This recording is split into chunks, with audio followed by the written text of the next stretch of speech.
Fitnah dilontarkan, kehormatan dijatuhkan, kebenaran dibungkam. Tapi ingat, jika Allah mau, bahkan bayi pun bisa berbicara. Inilah kisah luar biasa saat suara paling kecil menjadi bukti terbesar kekuasaan Allah.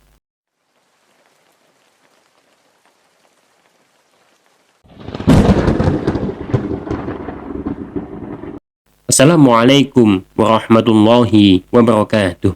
Sahabat Amifa Channel yang dimuliakan Allah.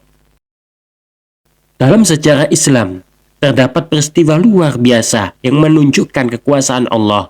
Bayi-bayi yang mampu berbicara saat masih dalam buayan.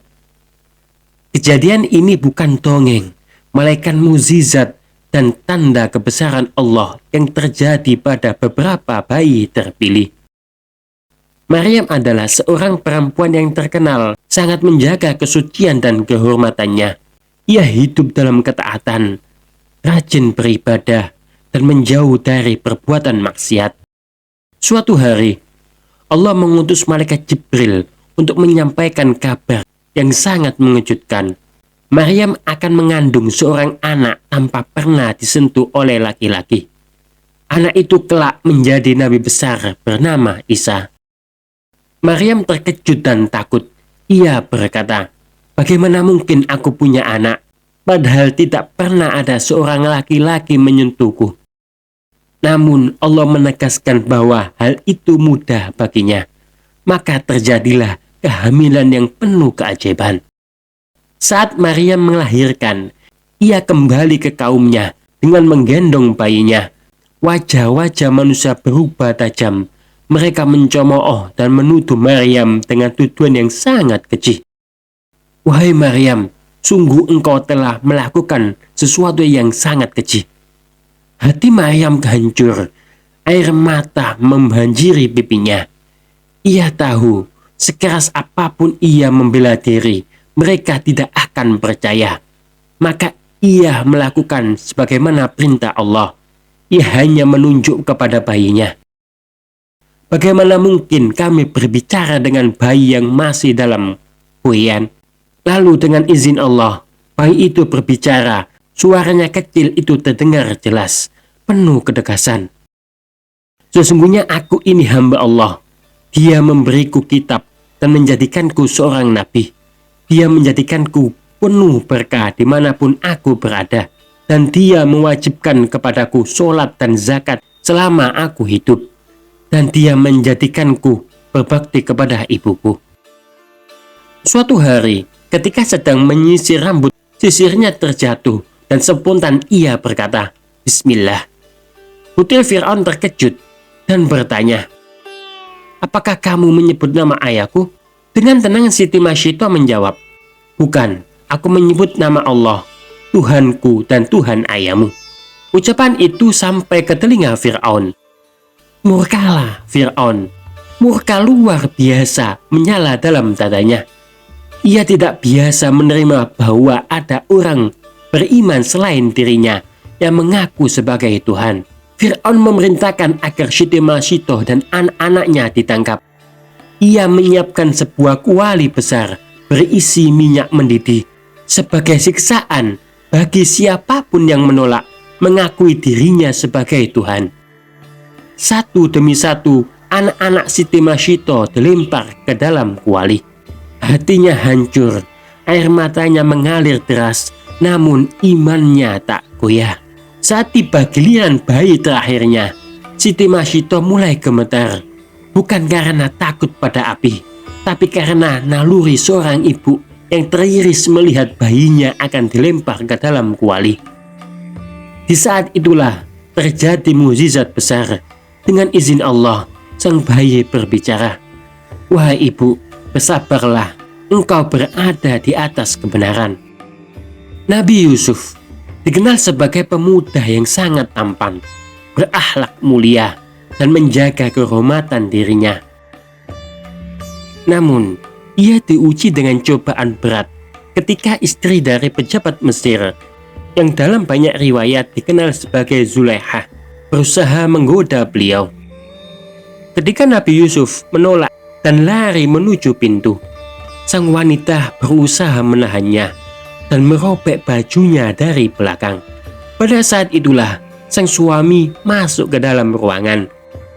Sang wanita karena takut aibnya terbongkar langsung menuduh dia yang menggodaku. Situasi menjadi sangat genting. Nabi Yusuf berada dalam bahaya besar, fitnah, penjara, bahkan kemungkinan dihukum mati. Di tengah kebingungan, Allah menghadirkan sesuatu yang tidak pernah terbayangkan oleh manusia.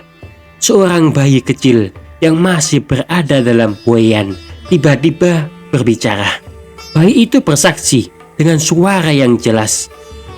Jika bajunya robek di bagian depan, maka wanita itu benar. Tetapi jika bajunya robek di bagian belakang, maka Yusuflah yang benar. Orang-orang terdiam. Bukti itu tak terbantahkan. Mereka melihat baju Nabi Yusuf dan ternyata robekannya memang dari belakang, persis seperti yang diucapkan sang bayi. Maka terbuktilah bahwa Nabi Yusuf tidak bersalah. Zurej adalah seorang laki-laki soleh yang hidup menyendiri di rumah ibadah. Hari-harinya penuh dengan sholat, zikir, dan menjauhkan diri dari dunia. Ia terkenal sebagai orang yang sangat tekun beribadah. Namun di balik kesolehannya ada satu ujian besar yang kelak menjadi pelajaran bagi manusia. Ketika ibadah bertabrakan dengan bakti kepada orang tua. Suatu hari, ibu Zurej datang memanggilnya saat ia sedang sholat. Wahai Zurej. Zurej berada dalam dilema. Jika ia menjawab, sholatnya terputus. Jika ia melanjutkan sholat, ibunya akan tersakiti. Dalam hatinya ia berkata, "Ya Allah, ibuku atau sholatku?" Ia memilih melanjutkan sholat dan tidak menjawab. Hal ini terjadi 3 kali. Pada panggilan terakhir, sang ibu terluka hatinya dan berdoa, "Ya Allah, jangan engkau matikan dia sebelum engkau perlihatkan kepadanya wajah-wajah wanita pezina." Doa ini bukan kutukan penuh kebencian, tetapi doa seorang ibu yang hatinya tersakiti. Ada seorang wanita pezina menggodanya, namun dia tidak mau. Ia ingin menjatuhkannya di mata masyarakat. Wanita itu berzina dengan seorang lelaki, pengembala kambing, dan hamil. Ketika melahirkan, orang-orang bertanya, "Siapakah ayah anak ini?" Dengan kejih ia menjawab, "Zurej." Kabar ini menyebar seperti api. Orang-orang marah. Mereka menyeret Zurej keluar dari tempat ibadahnya dan menghancurkan tempat ibadahnya. Zurej hanya bisa berkata, "Beri aku waktu untuk sholat." Ia sholat 2 rakaat dan berdoa dalam sujud, "Ya Allah, Engkau maha mengetahui kebenaran." Usai doa, Zurej mendekati bayi tersebut. Ia menyentuh perut bayi itu dengan lembut, lalu bertanya, "Wahai bayi, siapakah ayahmu?" Atas izin Allah, terjadilah mukjizat luar biasa. Tiba-tiba berkata jelas, "Ayahku adalah si pengembala kambing." Mereka baru sadar Zurej tidak bersalah. Ia difitnah. Di tengah padang pasir yang sunyi, dari suku Bani Sa'ad, hidup seorang wanita mulia bernama Halimah Sa'diyah.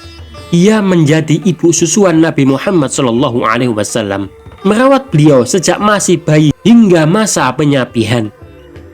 Pada masa itu, adat bangsa Arab menyerahkan bayi-bayi Quraisy untuk diasuh wanita pedalaman agar tumbuh dalam lingkungan yang sehat dan berbahasa Arab yang fasih. Nabi Muhammad disusukan oleh Halimah di perkampungan Bani As'ad.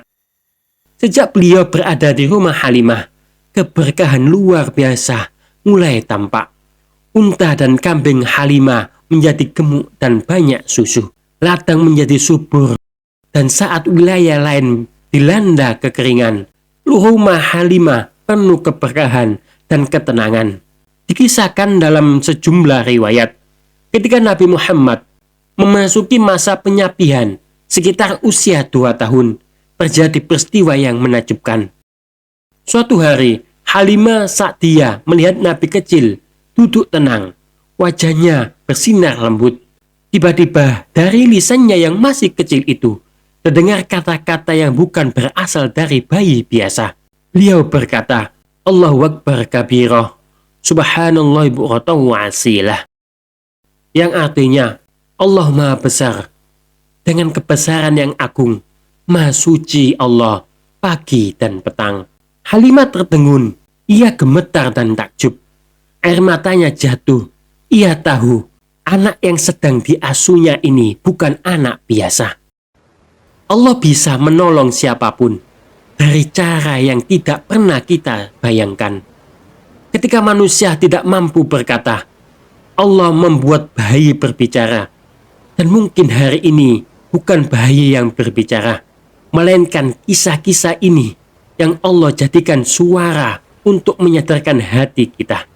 Semoga bermanfaat.